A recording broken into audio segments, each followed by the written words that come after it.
Au fin fond de la Laponie, où aucune route ne mène et où la neige ne fond jamais, un bel et imposant édifice en bois et en pierre polie surplombe tout un domaine de vallées et de lacs gelés. Dans la colossale bâtisse, les pans de murs sont recouverts de chaleureuses tapisseries et de fresques chatoyantes. Sur les sols d'allées éparquetées tranchent le rouge et le vert des épais moelleux tapis. Les fenêtres élégantes arborent des tentures chamarrées. Dans chaque pièce, un feu vermeil crépite dans la cheminée. La demeure tiède et calme. Depuis des mois, les occupants profondément sommeillent. Dans le vaste hall d'entrée, les aiguilles en forme de palme d'une horloge rustique lentement tournent en cadence sur une musique enchantée. Au dehors, une aurore boréale sur la blanche étendue polaire déploie ses voiles immenses luminescentes et satinées. Ce soir, la nuit est idéale. La luminosité particulière éveille les cervidés endormis.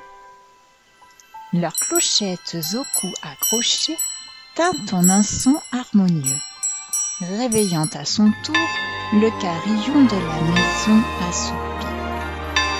Au rythme d'un air plein de gaieté, des petits êtres malicieux en salopettes de velours, gilets brodés, chaussons fourrés et aux chapeaux pointus, de leurs rêves sont enlevés. Le fabuleux brouhaha de leurs grelots animés emplit les coins les plus reclus. L'heure solennelle a sonné. Noël approche, l'hiver est là. Un vieil homme débonnaire, à la barbe vaporeuse, grisonnante et ondulée, doucement ouvre ses yeux. Il met un pied, puis l'autre à terre, laissant sa couette duveteuse sur son lit à baldaquin reposé. Il se dresse de son mieux quand il voit sur lui déferler en ce premier jour de l'Avent sa bande de petits lutins pour de tendres retrouvailles. Noël est à préparer, en 24 jours seulement. Sans plus tarder, avec entrain, tous se mettent au travail.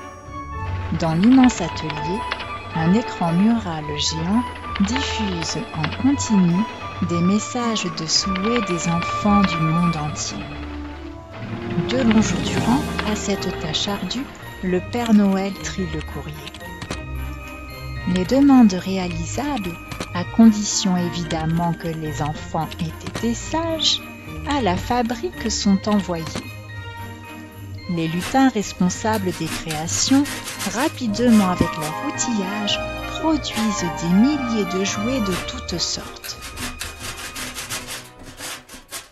Au fil des journées qui passent, les paquets de diverses tailles, enrubannés et étiquetés, près de la grande porte nonchalamment s'entassent. Dans la hotte de grosse paille sur les traîneaux amarrés, ils sont en douceur déposés à quelques heures du départ. Le crépuscule est timide. Les reines, consciencieusement à leur incroyable odyssée dans les cieux, se préparent. Tornade le plus rapide avec danseuse, à l'avant du cortège s'attelle. Suivent les coups, Fringant et Furie, Cupidon et Comète, et pour finir, Éclair et Tonnerre. En tant que cocher, le Père Noël en habit rouge et blanc s'installe sur sa banquette melotonnée au ton clair. Et les lutins tout autour du traîneau avec enthousiasme se pressent. Ils entonnent avec ferveur des chants festifs traditionnels qui résonnent en écho. Le Père Noël leur adresse sa gratitude de tout son cœur. Et alors que dans le ciel la lune brillante s'arrondit, que les étoiles tissent leur toile de 1000 éclats, les cloches vivement tintinabulent minuit. Le traîneau légèrement glisse avant de s'envoler au-delà de l'horizon du continent pour distribuer les cadeaux désirés. Le Père Noël défie le temps dans son voyage avec les reines. La mission de leur tournée accomplie avec succès, dans les cieux incandescents de l'aube sereine, chez eux, ils rentrent comblés. Le dernier rayon du soleil se lève sur leur contrée. Le Père Noël, ses lutins et ses reines s'en vont se coucher pour, au pays des merveilles et des songes, se retrouver jusqu'au petit matin de leur prochaine année.